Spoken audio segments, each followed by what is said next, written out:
chanting in the streets now. Political activists are crying for justice.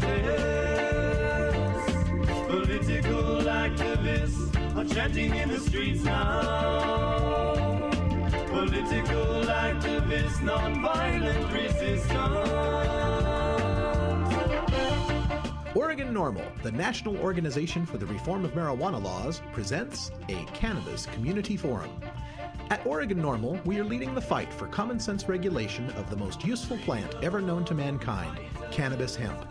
We stand for the safe, protected medicinal use of marijuana by patients legally enrolled in the Oregon Medical Marijuana Program.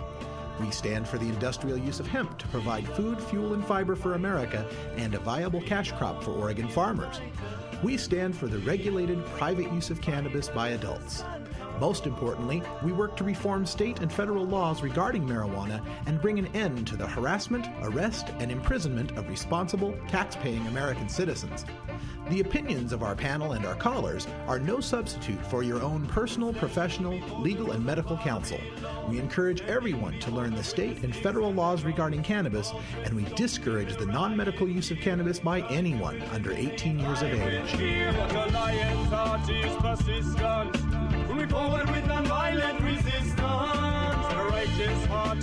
Good evening and welcome to Oregon NORML Presents a Cannabis Community Forum. It's Sunday, April 6, 2008, and we welcome you all here to our show. I'm Russ Belville, the Associate Director of Oregon NORML, as well as the Media Director. I'm joined as always by our Legal Director, Paul Loney. Hi, Russ. Hi there, Paul. It's been a while. We've been on hiatus since December, so we're very, very glad to be back here on the airwaves here, just as we start to kick off the spring season here for the cannabis community. This is a live call-in show, so the phone number here is on this screen. It's 503-667-7555. We'll be taking your calls in the second half hour. So again, just get that number down, 667-7555. You can call in, ask myself or Paul any questions you might have about marijuana, medical marijuana, hemp, cannabis, whatever you want to call it. So welcome to the show. Also, we also like to remind everyone we are Oregon NORML, from a chapter of the National Organization for the Reform of Marijuana Laws. And you can join us by checking out our website. Our website is www.ORNORML.org, and all the information you'll need will be there if you'd like to get involved with trying to change these laws. So we'll have those graphics coming up on the screen in just a little bit here to let you know where to write, who to call, and which websites to look at. Now, also, we want to remind everyone that part of what we're doing here with Oregon NORML is making positive changes to our laws to protect the people who use cannabis responsibly. And the number one thing you can do to get involved with that is to register to vote and vote in our elections. You know, we've got the primaries coming up here in Oregon, and the deadline here is April 29th. So if you want to get involved in the Oregon primaries here, and it's not just about president, we've got a lot of other elections and races. Oh yeah, and also in city council races here in the city of Portland, very important, because they're the ones that basically tell our police what to do. Yes. And so that's important. County commissioner races are up. So there's a lot of interesting races out there. So definitely attend, register to vote, and please vote. It doesn't really matter who you vote for. It matters that you vote. That's what I've always been told, and that's what I believe. Yeah, you've got to vote. You've got to get involved, because if you don't make any noise or fuss, the people who do make noise and fuss are going to get their way. And lately, those people have been Associated Oregon Industries and Work Drug Free and all these organizations that are trying to take away your rights here in the state of Oregon. Also, if you want some more information on how to get involved in voting and registering, NORML has a website called smokethevote.org. That's smokethevote.org, and you can get links there on where to register, how to register, and you can learn more about the candidates and their stances on marijuana as well. Also, we want to let everyone know, we're really proud of this. Oregon NORML has produced the Oregon Medical Marijuana Act Handbook, and this is a 24-page handbook that's got all the information that patients in the Oregon program need to know, telling you how many seedlings or starts that you may possess. And in the back here, we've got the entire law written completely out here. ORS 475.300 through 375, I believe, is how far it goes now. And so you learn the law. Come to one of our meetings with Oregon NORML, and you can get get your hands on one of these Oregon NORML medical marijuana handbooks.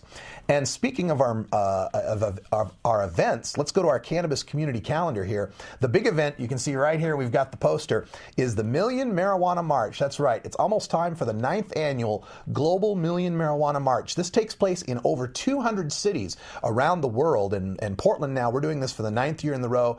It'll be on the first Saturday in May. That's Saturday, May 3rd, and the march begins at high noon. But we've got some special stuff going on this year. Oh, it's going to be great this year, folks. So come on down. It's going to be totally different than other years, except for the march. The march is always the same, but we've got all kinds of vendors. We've got music, we've got speakers all day at the square. Yeah, we've got Pioneer Courthouse Square for the entire day. Let's go to the next slide on that. You can get the information. You can see there's the march route right there from Pioneer Courthouse Square. It's about a 30-block route, about a mile and a half. Yep. We've also got a follow bus for any patients who might want to march that don't have the ability to be able to do a mile and a half march. You can get in the bus and hold signs there as well. The march just kind of circles around that downtown Portland area. And you can kind of see there by the right side there, it goes by the Cinco de Mayo celebration out there at the waterfront. We always like to extend information, extend education out to the Latino community as well. So we got plenty of information, signs in Spanish as well. So the Million Marijuana March, Saturday, May 3rd. Get there at the square at about 11 a.m. That's where we're going to gather and get the signs all handed out. And then we march at high noon, and you got to be there on time. Yes. No late stoner stuff here. We're on time. You got to march with us at noon. And then after the march, we're going to come back to the square. Like Paul said, we've got the square the whole day, all the way till 5 p.m. We're going to have vendors and booths and hemp clothing and glass and food and music and speakers. Los Marihuanos is going to be there. That'd be great.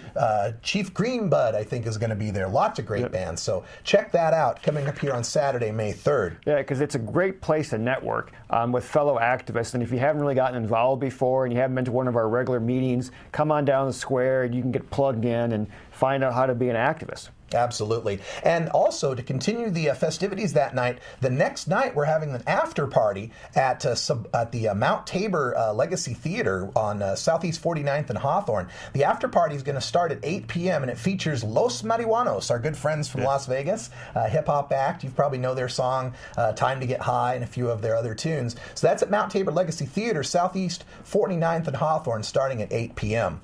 Now, for our regular Oregon NORML meetings, we have expanded. Those of you who last saw us in December, we've really expanded here because of such demand from the cannabis community. Every second Saturday, we still have our Oregon Medical Marijuana Program cardholders meetings. Those are at the Mount Tabor Legacy Theater, Southeast 49th and Hawthorne. This will be Saturday, April 12th. You want to get there early. The line forms about 10:30 a.m. And Paul, you got to tell them about what the limitations are, though. This isn't just for everybody. No, these are for cardholders. You must be an OMP patient or caregiver.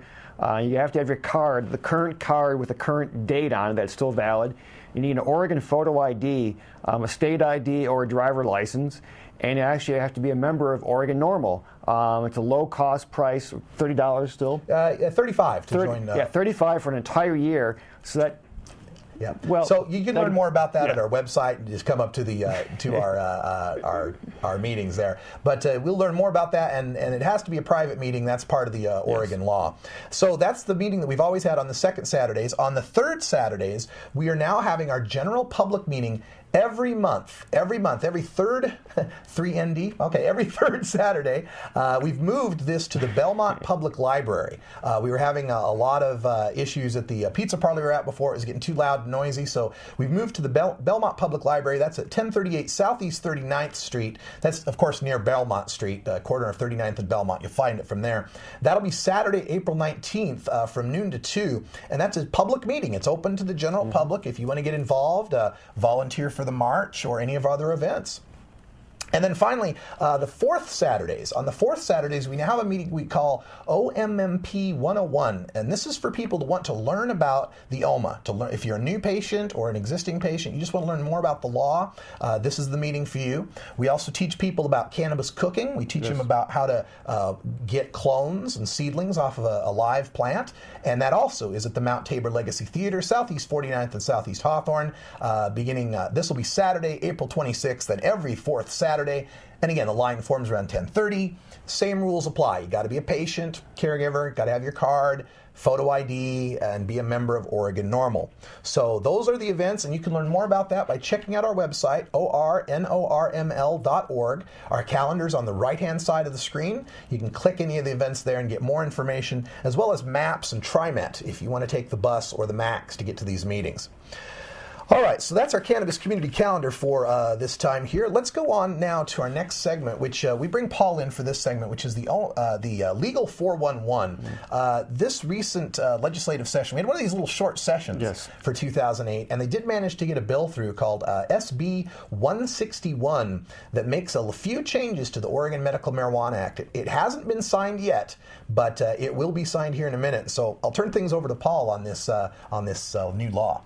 Thanks, Russ. Yes, it's the new law. If the governor signs it, it'll go into effect July 1st of this year, so we have to pay attention, folks. But the good news is that Alzheimer's agitation is added to the qualifying conditions. It expands the pool of people who are eligible to get a card now. And then it's also that it spells out clear now that if you're convicted of a Class A or Class B felony for growing or distribution, you cannot grow for 5 years. You cannot have a card for a grow site for 5 years. And if you're convicted twice, you could never have a grow site card. And then the courts now can block a person from obtaining a card. Basically, if a judge takes a dislike to you for some reason, then they can do that. We'll have to wait and see how some courts will interpret that. I suspect in places like Washington County and down in the Klamath Falls area, we're going to see some problems with that. Judges just throwing their weight around, blocking people from obtaining a card. And let's see what else we had.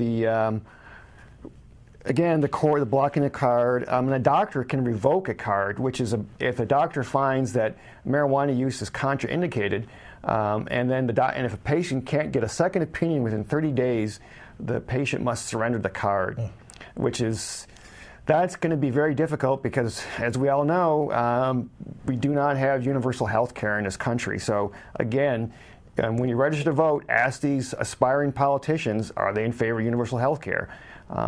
Because it's really hard for some people to find one doctor, let alone two doctors. And so that's really, really important that speak up to your legislatures that, hey, wait a minute, this doesn't make any sense. That they only have 30 days to get a second opinion. A lot of times doctors are booked up, especially if you go to a low-income clinic. They're really booked up unless you have an emergency, and they're not going to see a medical marijuana as an emergency. And then a grow site may only produce marijuana for 4 people right now, for 4 patients. Right now, that's a gray area in the law. Some people thought that they could produce for a lot more people than 4 patients, but now it's explicit that you can only grow for 4 patients concurrently, which means, I guess, if you're growing indoors for people, you can have one crop for one person, then they shift their grow site to somebody else, and you can pick up a new person within that year, same calendar year. But you only have 4 at one time. And again, I think the reason for that is that gets you under the magic number of 100, where the feds may take a look at what you're doing. And so that's why they wanted to keep the feds out of our law. And so far, the feds have pretty much stayed out of our law.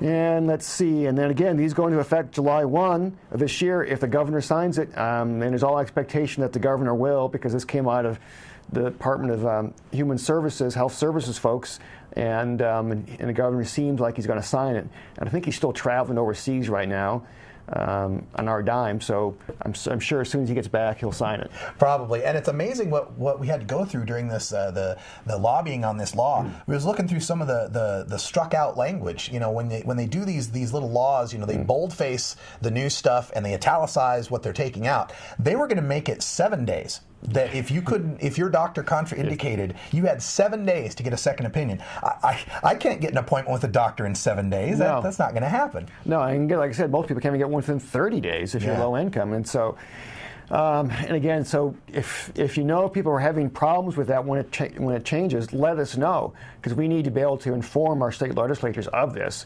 that there are problems, because they don't think there's going to be any problems at all, and we here think it's going to be a problem because we wanted 90 days, but at least we got 30 instead of 7. We should also talk a little bit more about that. If you're convicted under a Class A, Class B felony on Schedule 1 or Schedule 2, there's a date involved in that too. It's like subsequent. Oh, yeah, it's subsequent to... I think it was January 1st, 06? January 1st, 2006, because it just kind of clears up the way the law, that's the way the law was originally, that they forgave you in the past. Before we had the Oregon medical marijuana law, I thought, well, a lot of patients were growing on their own because when they get their medicine, and we don't want to punish them for growing on their own now that it's actually legal. But now they figure, okay, everybody who's been growing in the past has had a chance to get legal. And so this is basically your last opportunity to get legal. So it's after July 1 or January 1, 2006, if a person's been convicted, Class A or Class B felony, which would be basically for marijuana, heroin, meth, then they cannot grow marijuana. You can still be a card holder, but you can't grow marijuana. Yeah, so a lot of this is just trying to clear up some of the ambiguities that may have existed in the law. But I'm a little concerned about the courts being able to get involved, as if a judge has any medical training. Yeah, I mean, I've had to delicately argue with judges, saying that, look, you're a judge, you know the law, you're not a medical professional. And they just don't seem to care about that. They think they're in a black robe, they know what's good for a person's health. And you're going to see a lot of that, because already we have a problem with people on probation.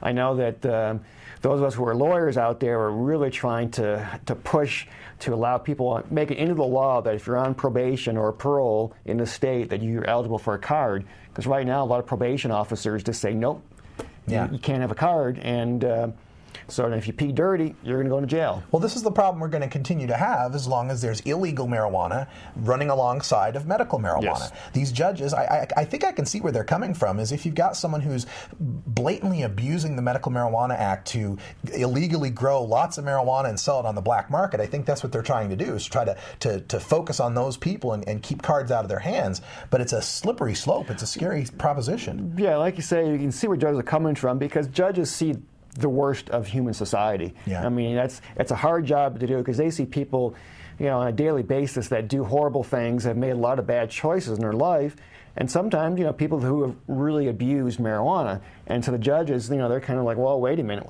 they've seen all the bad effects. It's not too often they get to see the good effects of marijuana. Right. Yeah, and they can only know this, again, if you make your voices heard. These judges have to run for re-election, don't they? Yes. The judges have to run for re-election. You can call their offices and let them know about medical marijuana. Let them know your stories. It's when they hear these stories from the people that are really affected is what really changes their minds. Other than that, a lot of these judges, other than seeing people come in front of them for drug cases, they don't know a whole lot about drugs, about the system. Not at all. I mean, because a lot of the judges, come from a prosecutor's background. And so they've got that mindset, that all drug use are bad. And they're like, well, it's like the voters of the state of Oregon might have passed this law, but they made a mistake. Yeah, exactly. I mean, I've heard more than one judge say that. That's just amazing that they would have such disdain for the voters here. And in Washington County, in this coming election, there's a judicial race that's contested. It's not very often they're contested, so there's one position out there. So if you get a chance out in Washington County, talk to those two people running for office there. Yeah. See which one. Make them fight for your vote. Make them, come up for our position here.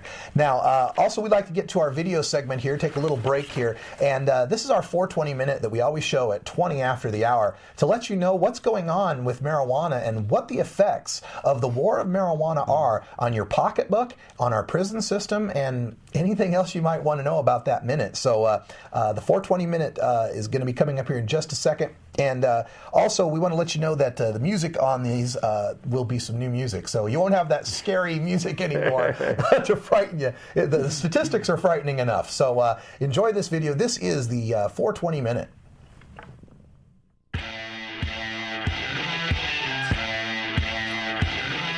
1,000 million years ago, nature said, let it grow. Grow more weed. I've got no race problem, I've got no age problem, I've got no problems when I'm stoned. So I'll grow more weed.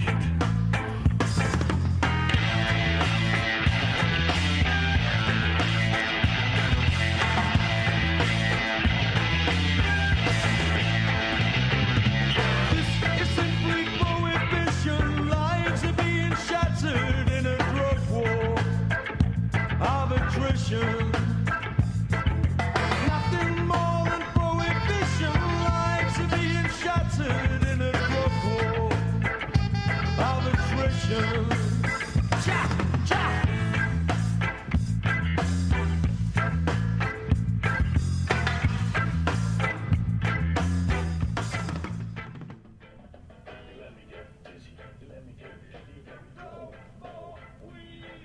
Well, it's amazing when you see it spelled out like that, just how much we are spending on marijuana prohibition every year. And one marijuana smoker arrested every 38 seconds. We got to do something about that. It's time for our hemp headlines. Let's go to the headlines today. First thing, we're just very proud to be able to mention this next headline here is our own Madeline Martinez, Executive Director of Oregon NORML, has been elected to the NORML Board of Directors. We here at Oregon NORML are proud to announce that our own Executive Director, Madeline Martinez, has been elected, and unanimously, I might say, to serve on the National Board of Directors for NORML. Now, Madeline is the 2007 winner of NORML's Pauline Sabin Award for Excellence in Women's Drug War Activism. She's the co-creator of the annual Oregon Medical Cannabis Awards, the first event of its kind in the nation, and a member of Oregon's Advisory Committee on Medical Marijuana. Currently, she is the co-chief petitioner for the Oregon Cannabis Tax Act, a statewide initiative for 2010, which will tax and regulate cannabis for adult consumption, allow farmers to grow industrial hemp, and fund state social service programs. Madeline is a retired California peace officer, and grandmother of 5. Recently elected to a third term, Madeline leads Oregon NORML in providing public educational events with multiple appearances on local cable TV shows. She has spearheaded campaigns for hundreds of letters to Congress in support of industrial hemp, medical marijuana, and the end of cannabis prohibition for adults. She currently oversees an innovative twice-monthly program for medical marijuana patients that provides medicine, growing information, and starts to cardholders. With the organization of rallies and legislative testimony, her past successes include positive legislative changes to protect and improve the Oregon medical marijuana program. And she continues her decades-long fight to normalize cannabis for responsible adult use. And we are so happy to be able to say that Madeline got elected. You know, we've been needing more female voices, more minority voices in the drug war reform movement. Yeah, and it's like, how could they ignore Madeline and all the things she's done here in Oregon? And then, like, Rhode Island's copied a lot of what Madeline did here in Oregon. And so, yeah, I think she's going to be a powerhouse on National NORML Board and shake things up there. Yeah, I know she's involved right now with a project with Dominic Holden and a few of the other NORML staff doing a lot of good work there. So we'll be keeping an eye on Madeline, and we're real proud. You go, girl. We're really proud of you. And now, if I can just be a little self-centered on this one, it's always strange to read these headlines when they're about yourself, but I am now the host of the NORML Daily Audio Stash. I've taken on a new duty with the National Organization for the Reform of Marijuana Laws. I'm now the host of NORML's daily news, music, and interviews podcast known as the Daily Audio Stash. I began hosting the podcast in February, taking over for the departing host, Chris Goldstein. You can listen to the show online from our Audio Stash player on the top right corner of our website, ORNORML.org, or by subscribing to the podcast feed through iTunes for your iPod. The Audio Stash consistently ranks in the top 10 podcasts for government and civic organizations, often ranking higher than podcasts for the president. With over 28,000 daily downloads and hundreds of thousands of embedded flash players on web pages all throughout the internet, the Daily Audio Stash is the most popular podcast on marijuana news and interviews on the internet. Every Wednesday, we interview Dr. Mitch Earlywine, who uncovers the truth behind the propaganda and reefer madness peddled by our government. On Fridays, we join Steve Bloom from CelebStoner.com to review the latest celebrity marijuana news. And every day, our 2 interview features luminaries such as NORML's Executive Director Alan St. Pierre, founder Keith Stropp, and Deputy Director Paul Armentano. We talk to attorneys nationwide from NORML's legal committee, like Paul, and the hardworking activists working in the local NORML chapters throughout the country. We interview patients and doctors, politicians and judges, comedians and musicians from around America to bring you the latest on the fight to end adult marijuana prohibition. And that's enough about me. Wow. So I hope you're listening out there. Get a listen to the show. And in our third headline for the day, the American College of Physicians has called on the federal government to reschedule marijuana for medicinal uses. The nation's largest organization of doctors of internal medicine, the American College of Physicians, has issued a 13-page paper calling on the government to remove marijuana from the Schedule I classification, which declares the herb to have no medicinal values. The ACP position paper urges the use of non-smoked forms of cannabis, as well as further research to identify the illnesses best treated with cannabis and the proper dosages for specific conditions. It called for further research into cannabis as a pain reliever for conditions such as rheumatoid arthritis and as an aid in the treatment of neurological and movement disorders such as spasticity, pain and tremor in patients with multiple sclerosis, spinal cord injuries, and other trauma. The declaration could put new pressure on Washington lawmakers and government regulators who have for decades rejected attempts to reclassify marijuana.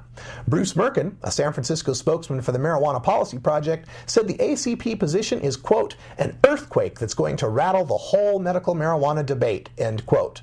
The group, he said, pulverized the government's two favorite myths about medical marijuana, that it's not supported by the medical community and that science hasn't shown marijuana to have medicinal value.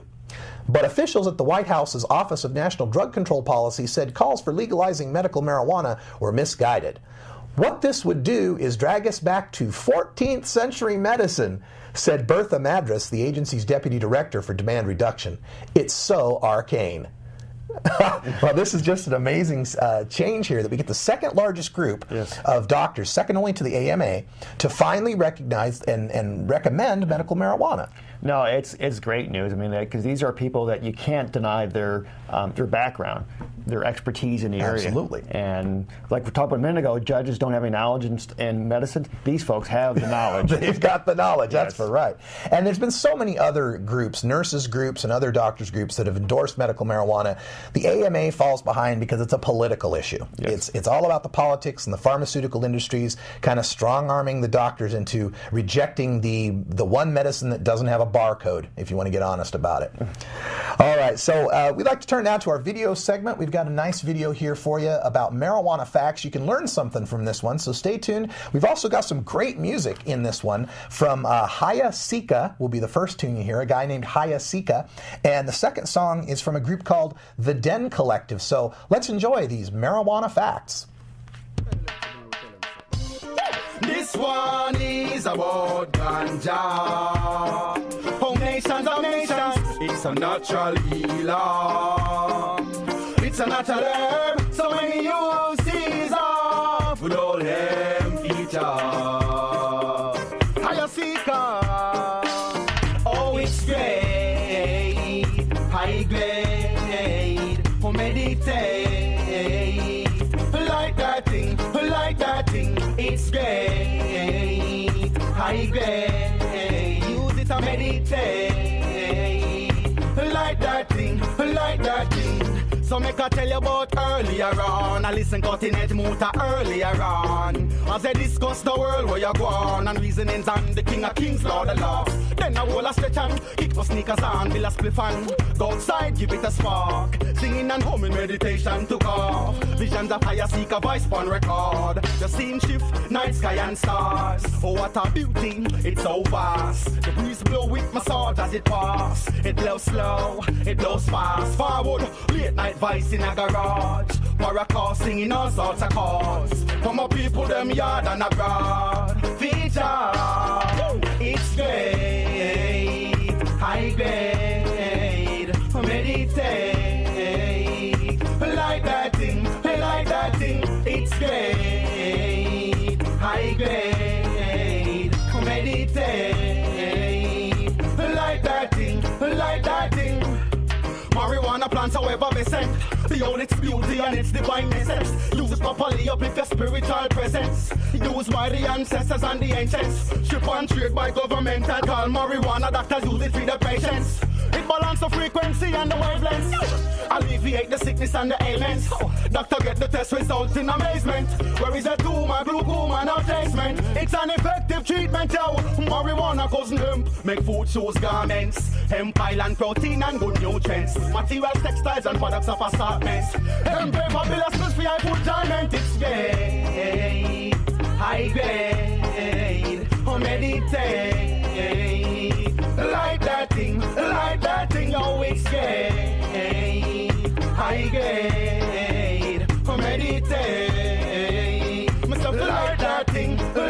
that thing. So make I tell you about earlier on. I listen cutting edge motor earlier on. As they discuss the world where you go on. And reasonings on the king of kings, Lord of lords. I will a stretch and kick my sneakers on. I be a spliff and go outside, give it a spark. Singing and humming, meditation to God. Visions of my voice, one record.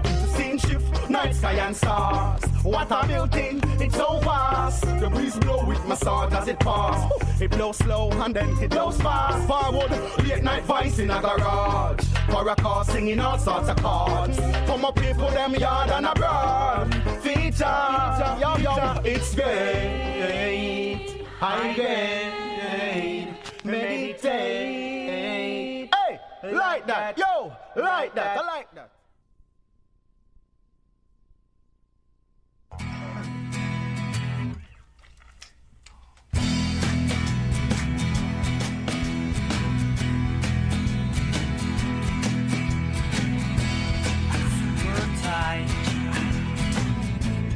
Purple haze and northern lights.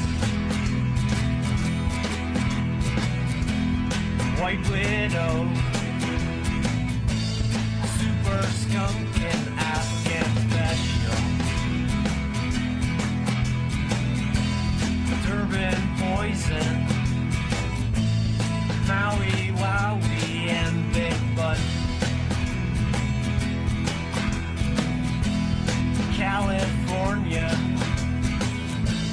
squidgy black and mixativa. Mary Jane smoked my last one.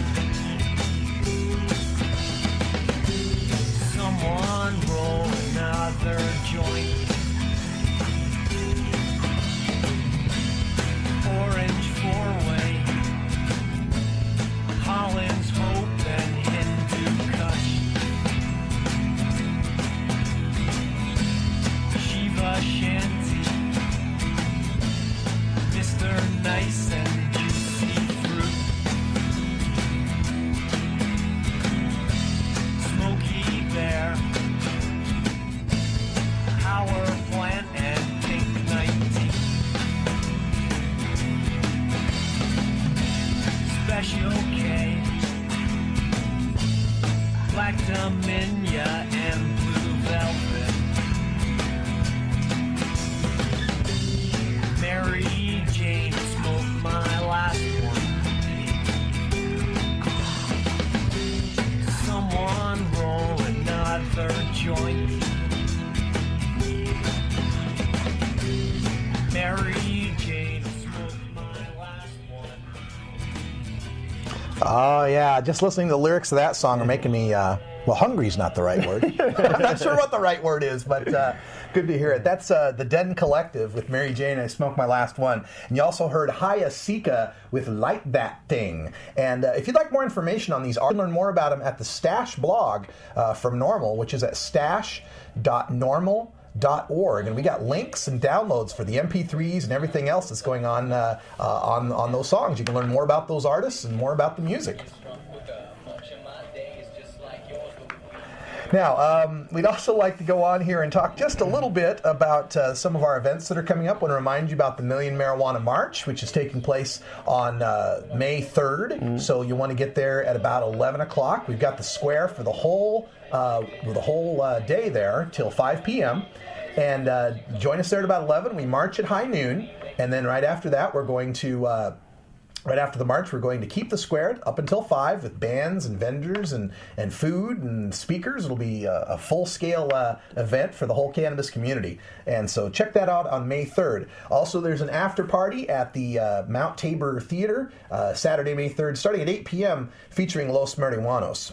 Also, our regular meeting schedule, second Saturdays, the Oregon Medical Marijuana Program cardholders meeting. You can come to that meeting at the Mount Tabor Theater on the second Saturdays. You want to get there about 10:30, and you can learn more about medical marijuana and get involved in that meeting. Our third Saturdays, we have our general public meeting, which The third Saturday meetings are now going to be held at the Belmont Library, which is near 39th and Belmont. So check that out, Saturday, April 19th. From noon to 2 p.m. And on the fourth Saturdays now, a lot of people don't know this, we have a meeting now on the fourth Saturdays that is the OMMP 101 meeting. The fourth Saturday meeting is for patients in the program that would like to learn more about the law and to learn how to take cuttings from a plant, how to use cannabis in cooking, and other alternative methods for using cannabis. So check that out every fourth Saturday. All right, so we also want to remind you, this is a call-in show. Our phone number here is oh boy, what is our phone number? 503-667-7555. And we've got a caller on the line, so let me pick this one up. Caller, welcome to Oregon NORML Presents. Hi, I got a question for you regarding industrial hemp. I know that first of all, you can make plastic, correct me if I'm wrong, but you can make plastic out of industrial hemp oil resin, right? Yeah, absolutely. Henry Ford once made an entire auto body out of hemp. So yes, absolutely. So all these plastic water bottles that are now being made from petroleum products could be made with hemp seed oil, right? Absolutely, and they'd be even more. They'd be biodegradable as well, which would be a huge benefit for the environment. One of the problems, if you didn't know, you need to know about is a chemical called bisphenol A, also known as BPA, that's in most plastics, petroleum-based plastics. And I'm just wondering if that would be the same, if that same chemical would leach out in hemp seed oil type of plastics. I'm no chemist, but to my understanding, the production of plastic out of hemp wouldn't suffer any of those chemical problems that you find with the petroleum-based hemps. But I'm not going to make a guarantee on that. I'm no chemist, but I've never heard of anything like that with hemp. Well, and also that those plastic bottles you speak of, those are the soft bottles that you can squeeze, swish them. Those are the ones, the hard plastic, it doesn't leach because they probably don't use that same chemical. They use that chemical to make it soft. And that's why you don't want to use soft. Now that's something different than what I had heard, because I had heard to make it clear they have to have the BPA in it, and I had heard that like the HDPA, high density polyethylene, that's like in number 2 milk jugs and a lot of water jugs, that's kind of the cloudy stuff, that's kind of the softer stuff, that it probably has it in there too, but it's not as bad as the clear stuff. But do you know much more about that? Yeah, well, as far as the chemistry goes, I know a little bit about it. If there's another caller out there that would like to, fill us in with more details, we'd be glad to hear it. Thank you for your call. We appreciate that. And if anyone else would like to call in, our phone number is 503-667-7555. But only call in if today is Sunday, April 6th. Because if it's not April 6th, we're not here. There's no one to talk to. But just speaking about the environment, I think that he brings up a really good point. We're talking these days so much about global warming and the oncoming, our crisis with, just using up all of our materials here. Well, and exactly. Now we get this whole thing with corn, that we're driving up the cost of corn, which is a food staple for a lot of the poor people around the globe, and we're hogging all the corn so we can drive our big SUVs. Yeah. And it doesn't make sense. And if we had hemp, we were able to grow industrial hemp here in this country, we wouldn't need to take our food source, corn, to drive our SUVs. Yeah, it's really sad that the use of this the use of hemp here, or the use of corn based ethanol here is causing a lot of problems in the developing countries in getting aid to those starving people, because there's more money to be made for it as a fuel than as a food, and we don't need to have that. We need to have industrial hemp being grown to help replace the plastics and the oils that we're using here in this country, and again to save our corn crop for eating. Much better idea.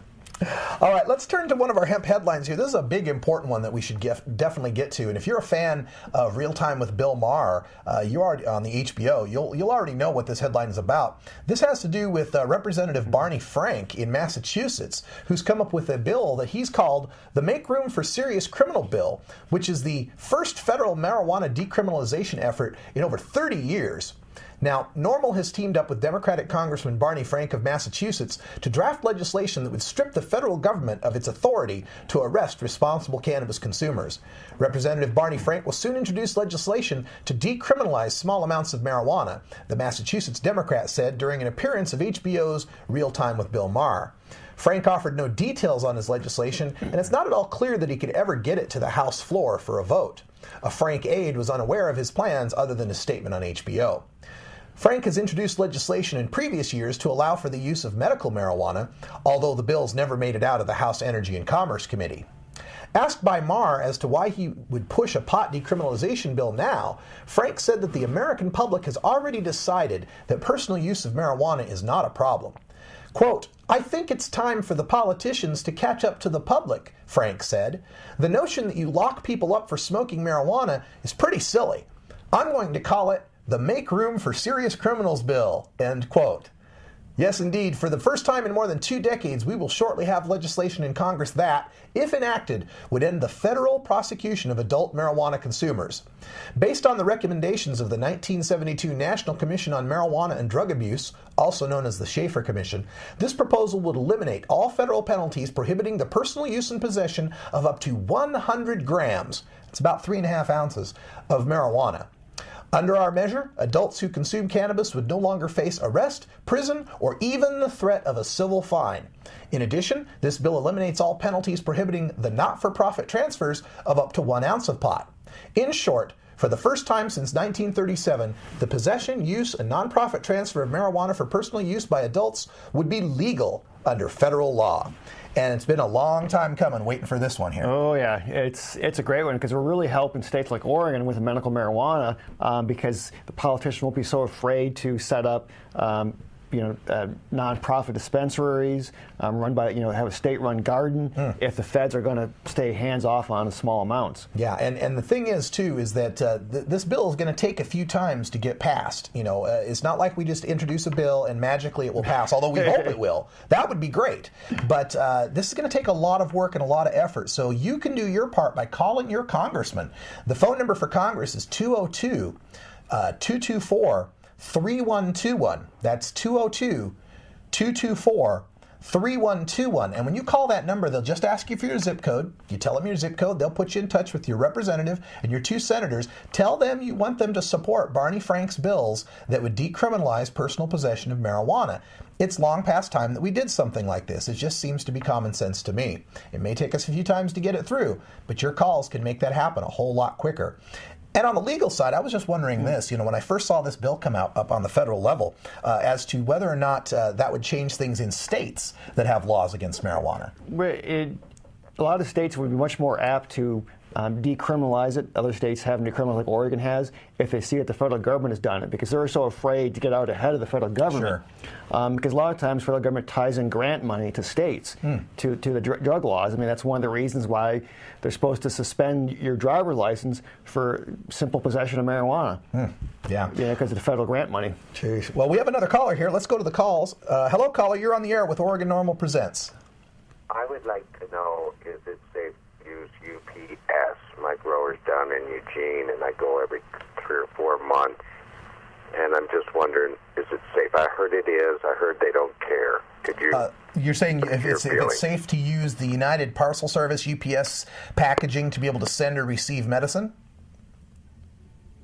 Well, as far as I understand, I don't know if within the state, I'm not exactly sure how they'd be treated. I would just say no, because as a lawyer, I give conservative advice, because then you're just inviting other people to find out what you're shipping, who it's being shipped to, where it's being shipped from, because we all know packages get broken open. I've always, once every 6 months, you see somebody get arrested because the package had such a smell. Yeah.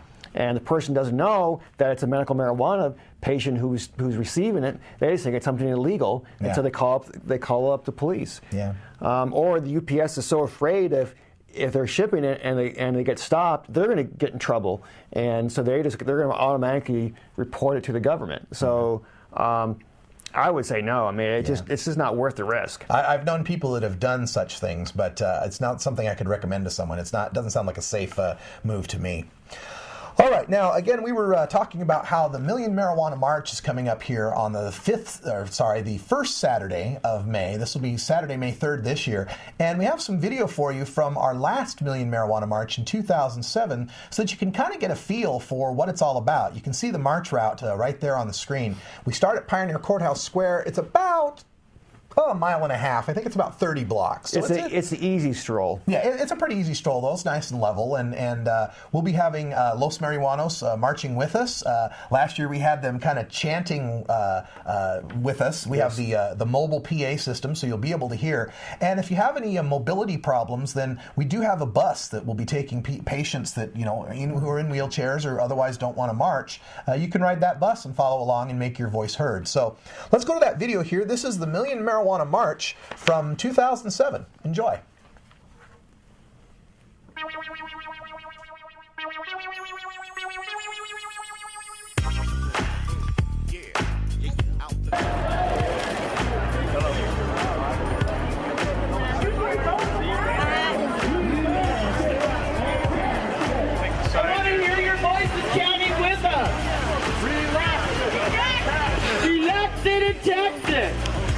Relax it and tax it.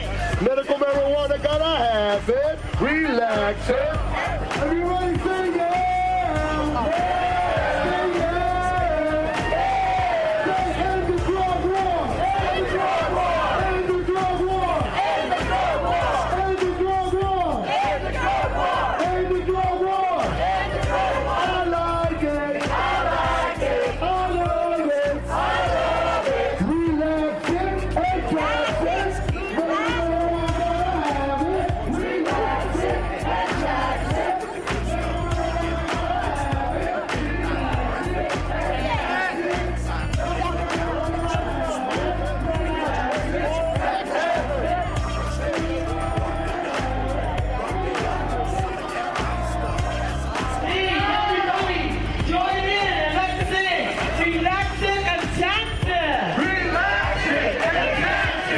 Relax it and tax it.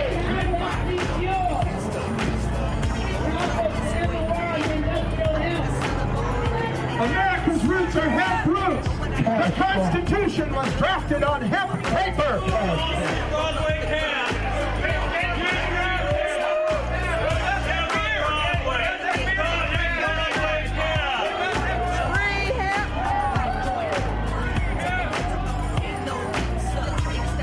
Hemp is food. Hemp is medicine.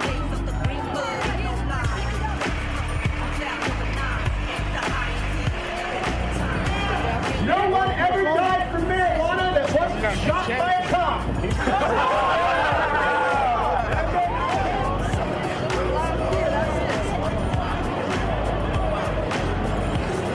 Stop arresting medical marijuana patients.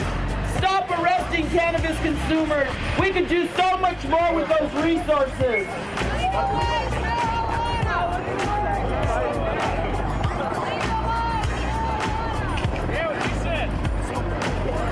Want to get blazed, not tased.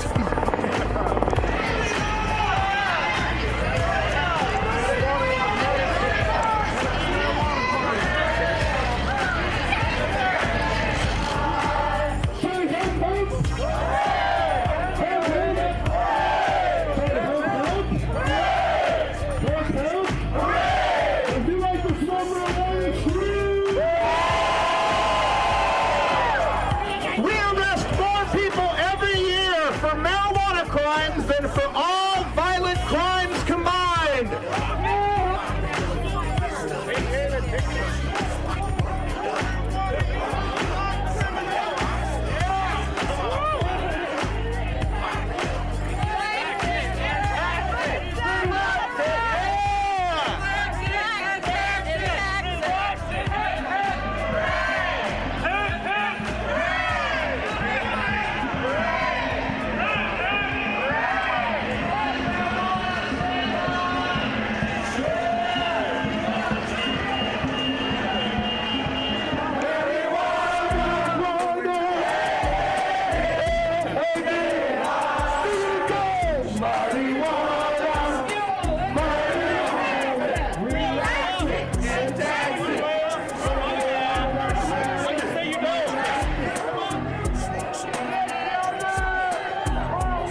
and find out how you can help us to stop the war on cannabis consumers, to legalize industrial hemp. Thank you so much for all of you for showing up. Yeah, if you guys didn't get a water, please go get one before we leave here today. And I'll see you at the party. Bye-bye.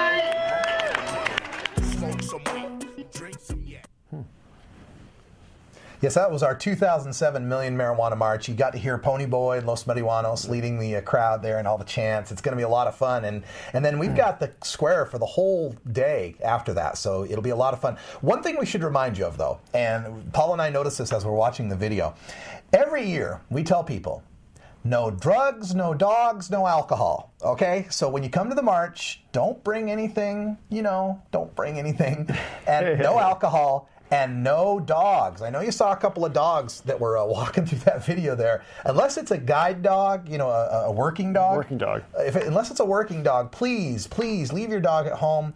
Nobody likes to step in any little dog treats when we're marching along in the march, okay? So if you could please do that, we'd really appreciate it. But it is an event for all ages. We encourage people to bring their kids and march along with us. You saw Madeline marching with her granddaughter in the march there. So please, come on down. We'll make a day out of it. All right, so we're going to go to one of our other hemp headlines and also remind you that this is a live call-in show, so if you'd like to get in the conversation, ask us any questions here of myself or our legal director, Paul Loney. The phone number here is 503-667-7555. I'd like to turn now to this story out of Texas. We like to look at some of the other states sometimes and see what's going on here. And in Texas, a patient just won a landmark acquittal in a medical marijuana case. This was in Amarillo.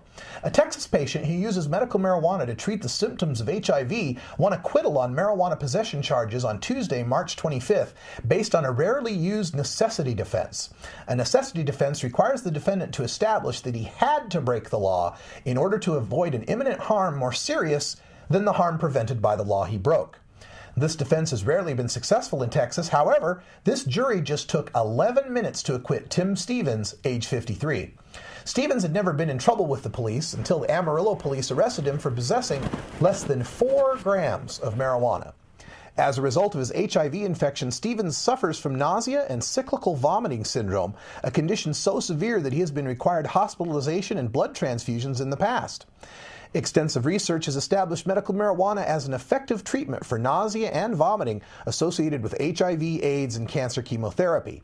Use is recently acknowledged by the prestigious American College of Physicians.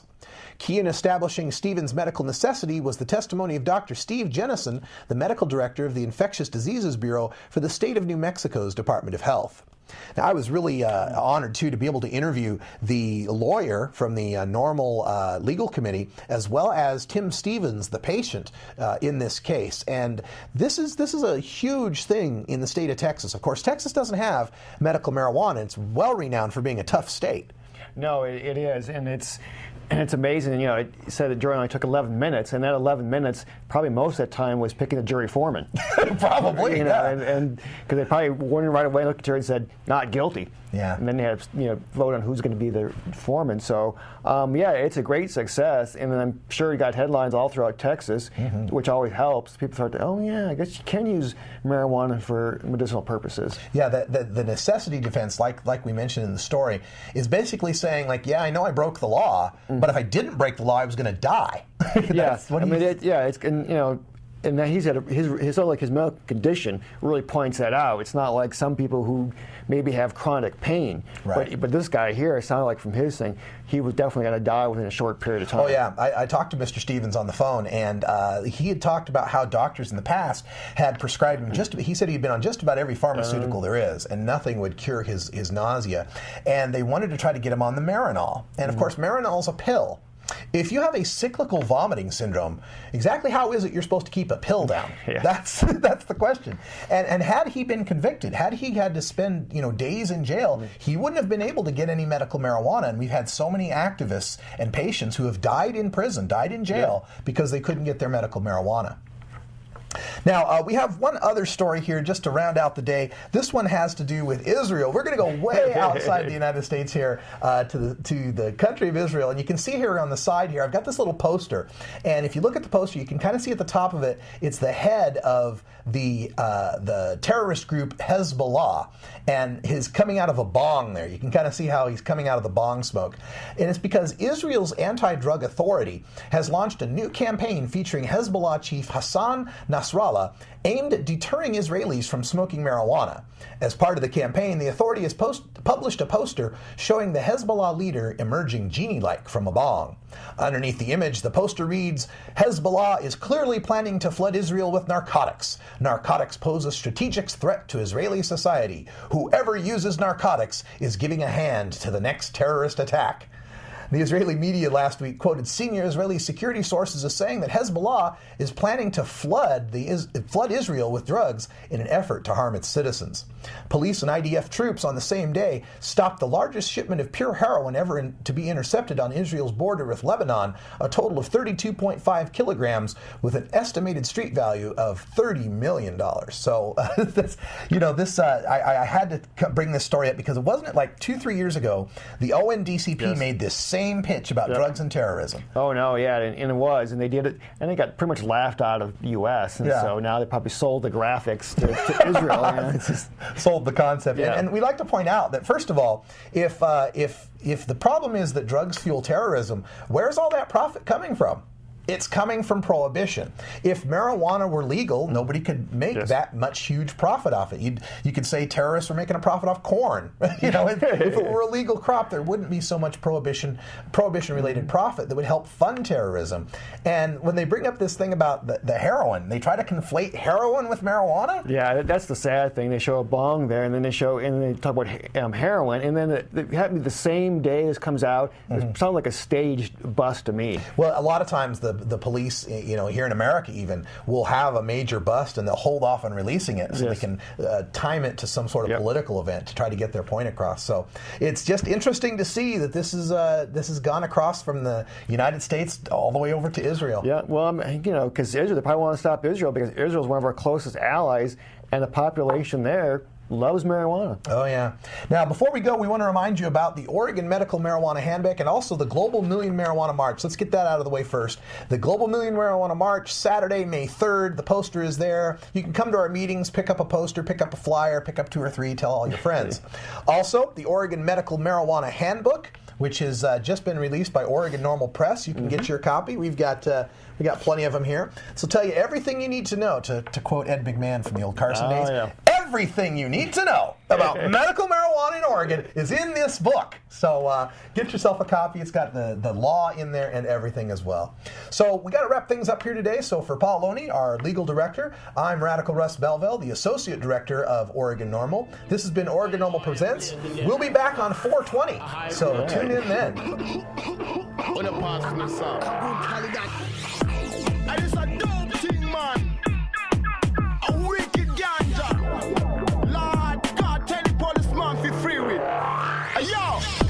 Give it a wee. Oh, you hear that now?